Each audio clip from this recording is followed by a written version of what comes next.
All right, everyone get ready, because today we are going deep into Me and the Boys Wrestling. A listener sent in a recording of a wrestling podcast covering their Season 10 premiere. And wow, this thing sounds like absolute chaos. It's like simulated wrestling matches, like from a video game or something.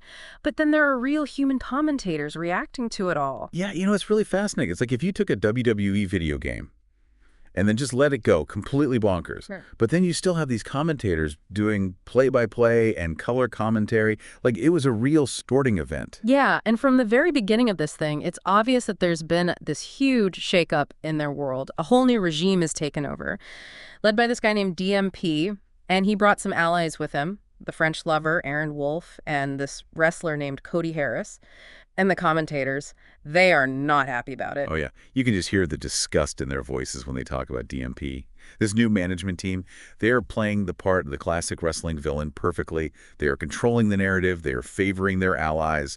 And it seems like no one is safe. Not even the former head booker, James Owen Brown. Nope, not even him. They forced him to read an apology on air. Oh, yeah. Which he totally undermined the second he had the chance. So right from the start, we have drama, we have power struggles. And it feels like this is going to be a wild season. Yeah, and I think that's really smart of them to create that kind of tension and uncertainty right from the premiere. Right away you're hooked, and you want to see how this power struggle plays out. And, speaking of power struggles, we should probably talk about that Hell in a Cell match. Oh, yeah, now things are going to get intense. We have Lady Strange and Michie going at it for the QWL title, which stands for Quarantine Wrestling League, Ladies of Wrestling. And the commentators are comparing this rivalry to some of the most legendary feuds in wrestling history, like Lita versus Trish Stratus. That's high praise, even for a simulated world. I mean, these women are clearly at the top of their game. Yeah, and they're not holding back at all. I mean, Lady Strange straight up throws Michie off the top of the cage. Oh, my gosh. Even the commentators were stunned. I mean, it shows how dedicated they are to this over-the-top action. They are willing to push the limits of what is acceptable in a simulated wrestling world. I mean, think about it. In real life, that move would end someone's career, maybe even kill them. But here, it's like nothing. Yeah, and somehow Michie survives that fall. But then, DMP still finds a way to rig the match. He uses an executive order to change the finish and just hands the win over to Michie. Classic wrestling villain move right there. Yeah. He's establishing his dominance, letting everyone know that he is in control, and he is not afraid to bend the rules, or even break them, to get what he wants. Yep, and the fans love to hate him for it. Speaking of loving to hate, do you see that 3-on-1 handicap match? Poor Mr. Mustache. Had to go up against Michael Myers, Jason Voorhees, and Leatherface. Talk about an unfair fight. Yeah, that was insane. But Yeah. You know what? I think that absurdity is part of why this show is so fun. It's this crazy mix of wrestling and pop culture. You might see Freddy Krueger fighting the Stay Puft Marshmallow Man 1 minute, and then a deeply personal rivalry the next. And the commentators, they were just trying to analyze the fighting style of some dude wielding a chainsaw while Yeah. referencing classic slasher films at the same time. And the commentators were even debating about which version of Jason Voorhees they were using. Like, was it Jason X or something? Right. I mean, the amount of detail is impressive. It really shows you how much world building they are doing. These aren't just random characters thrown together. They really think about every aspect of this simulated universe. It's almost like they've made their own wrestling multiverse. Well, Mr. Mustache put up a good fight, but he was totally overwhelmed. But then we go to what should have been an easy match, the French lover versus Big Dubs. Right. You would think that would be an easy win for the French lover, especially since he's in DMP's inner circle. But this show is all about the unexpected. Yeah, tell me about it. Big Dubs crushes the French lover in like 8 seconds. A new record. And then DMP, get this, forces them to restart the match because of his mentorship program. He claimed that the French lover wasn't ready mentally and wanted to give him another chance. But I think we all know what he was really doing. Right, he was trying to humiliate the French lover and make sure everyone knew who was in charge. But it totally backfired because Big Dubs won again, this time in only 3 seconds. I mean, that's hilarious. It's unpredictable. You never know who is going to win, who is going to get the trade, or what crazy thing is going to happen next. And I think that's what keeps people coming back for more. Yeah, and then we get to the main event. A triple threat match for the Me and the Boys championship. Big Dubs, fresh off his 2 wins, is up against DMP himself. And, wait for it, a surprise entrant. Yeah, Danger Boy Dana Bowe, who decides to cash in his money in the satchel opportunity. Okay, so for people who don't know what that is. It's like winning this special briefcase. That guarantees you a title shot. whenever you decide to cash it in. Basically a golden ticket to a championship match. And Danger Boy has been going after this championship for 10 seasons. Yeah. So you can imagine how much excitement and anticipation there is. Years of storylines have led up to this moment. Yeah, it's like that classic underdog story you see in wrestling. Mm. The guy who everyone has overlooked and underestimated finally gets his chance in the spotlight. And he doesn't waste it. This match is pure chaos, people interfering from every direction. The commentators are losing their minds trying to keep up with everything. It's like a wrestling match directed by Michael Bay. Explosions, betrayals, just pure mayhem. But in the end, Danger Boy Dana Bowe pulls it off. He finally achieves his dream and becomes champion. It's that feel-good moment that everyone can cheer for. But the night isn't over yet. We still have the Leftovers Rumble, a 20-man free-for-all to decide who gets the next Money in the Satchel. And you know what? This is not just wrestlers. We're talking about some ridiculous characters. Pop culture icons, internet memes, you name it, it's probably in there. Slender Man, the Stay Puft Marshmallow Man, Harambe the Gorilla, even a Cocaine Bear. Where else are you going to see a lineup like that? I mean, it's just brilliant. It keeps things fresh and exciting, and it uses these internet memes and pop culture references that everyone recognizes, like one giant inside joke for the audience. And in the end, the final four come down to the Stroop, Fitz, TBO, and get this, Harambe the Gorilla comes back. I know. How does a gorilla even get into this thing in the first place? I know, right?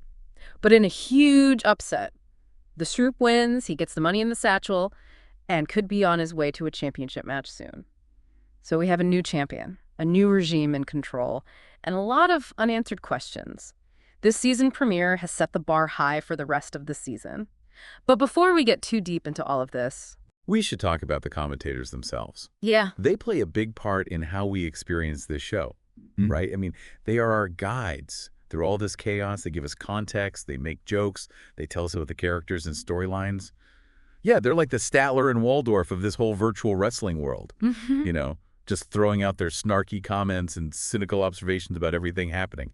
But at the same time, you can tell they really love the sport, even if it is in this totally ridiculous form. I love that comparison. I can totally picture them sitting up in their virtual skybox, cracking jokes and heckling the wrestlers. But you're right, they really do seem to have this appreciation for wrestling. Yeah, and you can really hear it in their commentary. 1 minute they'll be analyzing a move or breaking down a character's motivation, and then the next they're making fun of Slender Man's awkward fighting style.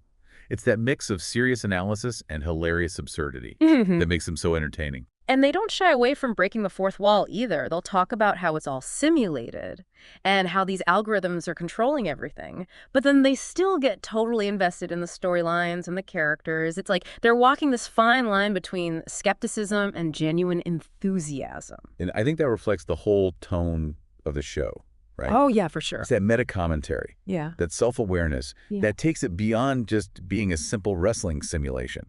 It becomes this commentary on entertainment itself, on fandom, on how we're willing to just suspend our disbelief and enjoy something completely absurd. Okay, but let's talk about the big guy. Or should I say the tyrant in charge? DMP. This guy is like the wrestling version of a Machiavellian prince. Ruthless, manipulative. He clearly has some big plans for me and the boys wrestling. Yeah, he's playing the classic wrestling villain perfectly. He's got the power, the arrogance, the loyal followers. But, you know, I think there's more to him than that. He's not just some one-dimensional bad guy. Well, he did force that apology out of James Owen Brown, the former head booker. By the way, what exactly does a head booker do? So basically, the head booker is like the architect of the wrestling world. They come up with the storylines, they plan the matches, they decide who wins and who loses. They're the creative force behind everything. So DMP getting rid of James Owen Brown was a huge power move then. Yeah, it was like taking control of the whole narrative. Yeah. And it makes you wonder what he has planned next. That's the big question. What is DMP's endgame? Right. Does he just want to turn this whole thing into his personal playground? Or is there something more to it, something more sinister? And how he manipulated that Hell in a Cell match. Using that executive order to give Michie the win, that shows he's willing to cheat to get what he wants. Absolutely. He will interfere, he will cheat, he will do whatever it takes. And that's what makes him such a good villain. You love to hate him, but you also kind of have to respect how clever and ruthless he is. Yeah, that's true. And then there's his relationship with the French lover. It's this weird mentor-mentee dynamic, but it's pretty clear that DMP is in control. It's that classic wrestling pairing, the mastermind and the muscle. DMP's the brains. He's the one coming up with the plans, and the French lover is the one carrying them out. But you can tell that the French lover isn't happy with how things are going. That whole thing with Big Dubs, where he lost twice in record time, that had to be a huge blow to his ego. Yeah, it was basically a public humiliation, Yeah. orchestrated by DMP to remind everyone who's boss. But you know what? It could also lead to the French liver turning on DMP eventually. Ooh, now that would be interesting. What happens when the French lover finally decides he's had enough? Right. That's a storyline I'd love to see. And we can't forget about DMP's other allies, Aaron Wolf and Cody Harris. They're like the power couple of this whole new regime. And they're both clearly benefiting from being associated with DMP, especially Cody Harris. I mean, he won the Only Heels championship, which is pretty fitting considering how things are run now. So we have DMP and his crew running things. But what about everyone else? What are the other wrestlers supposed to do? Yeah, that's the classic wrestling dilemma. Do you side with the bad guys and hope to get some rewards, or do you rebel and risk their wrath? It's a tough choice. And you can see them wrestling with that decision. Some seem to be cautiously aligning themselves with DMP, while others are definitely planning revenge. And then you have someone like Danger Boy Dana Bowe, Yeah. who is just focused on achieving his dream, despite all the chaos around him. He's like a symbol of hope in this crazy world, proof that you can still succeed, even when the odds are stacked against you. And his championship win was a huge upset. It really throws a wrench in DMP's plans. Yeah, it shows that in the world of Me and the Boys wrestling, anything can happen. The algorithms might control things, but there's still room for surprises. And speaking of surprises, let's go back to that Leftovers Rumble for a second. I still can't believe Harambe the Gorilla was actually in it. I know, it's ridiculous. But that's what's so great about this show. They're willing to just go all in on the absurd, mixing pop culture references with wrestling storylines. And somehow it works. I know the commentators were having a field day trying to analyze Harambe's fighting style. They were comparing him to other famous primate wrestlers, like George the Animal Steel and Coco Beware. It's that meta-commentary that makes this show so unique. Oh, by the way, you keep using that word meta-commentary. What does that even mean? Oh, right. So meta-commentary is basically when something comments on itself or on the conventions of its genre. Like in this case, the commentators are talking about the fact that it's all simulated. They're acknowledging the artificiality of it. But at the same time, they're still getting invested in the story. Okay, I get it. It's a way of being self-aware and kind of winking at the audience. So even though we know this is all fake, we're still supposed to pretend that the wrestlers hate each other, that they're risking their lives for the championship, that Harambe the Gorilla is a legitimate threat. Exactly. It's all part of the fun, part of the magic of wrestling. Yeah. And in Me and the Boys wrestling, they're constantly playing with that idea, which makes it even more fun for the audience. So we have this blend of reality and fiction, serious wrestling and absurd humor, all held together by these witty and insightful commentators. And it seems to be working. But the real question is, why is this show so popular? What keeps people coming back for more? That's the big mystery, isn't it? I think it's a bunch of things. You know, the action, the storylines, the humor. It's just a great way to escape from reality. Yeah, it really does feel like you're stepping into a live-action comic book. Anything can happen. And the good guys don't always win. Right. There's a real sense of danger. Even though we know it's all virtual. Yeah, and I think that unpredictability is a big part of why people love it. Unlike real sports, where you can usually predict who's going to win based on skill and athleticism, Me and the Boys wrestling embraces the element of chance. Yeah, the algorithms that decide who wins and loses, they add this layer of chaos. You never know what's going to happen. It's like watching a game of roulette. Where anything is possible. And that sense of possibility is really exciting. It gives everyone a chance, even the biggest underdog. Which brings us back to Danger Boy Dana Bowe. He's been working towards this championship for 10 seasons. And to finally see him achieve it, it's pretty inspiring. It really is. It's that classic underdog story. The guy who overcomes all the obstacles and makes it to the top. And it reminds you that hard work and dedication can pay off, even in a world that seems to be controlled by random algorithms. Exactly. There's still hope. But I think there's more to it than just the thrill of victory. What about the community aspect? It seems like the fans are really connected to this world and to each other. Oh, absolutely. The community is a huge part of Me and the Boys wrestling. They have this incredibly passionate fan base who are constantly interacting online, sharing theories, making predictions, creating fan art. It's like a whole subculture has sprung up around this show. It really is. And that sense of belonging, of being part of something bigger, that's a really powerful thing for a lot of people. They're not just watching a show. They're part of a conversation. Yeah, and the live comments during the show really add to that. Yeah, for sure. It's like the viewers are right there in the arena with the commentators. It makes it feel so much more immediate and real. And it gives the fans a voice. They can actually have an impact on the show. Even if it's just through emojis and comments. Right, but it still makes a difference. It's almost like a choose-your-own-adventure wrestling show. In a way, yeah. And that kind of interactivity is really popular these days. People want to be part of the experience, not just watch it passively. So it's this combination of things, the entertainment, the unpredictability, the underdog stories, the community, the interactivity. That makes Me and the Boys Wrestling so special. And as the show continues to grow and change, it'll be interesting to see how all of those things evolve. It feels like we're seeing a new kind of entertainment being born. A mix of sports, gaming, and interactive storytelling. And who knows what the future holds. Maybe we'll have live events, spin-off shows, maybe even a Hollywood movie. Now that's an idea. I can already see it. But let's focus on what we have now. We have a whole season of Me and the Boys Wrestling ahead of us. And I have a feeling it's going to be wild. Okay, last question before we move on.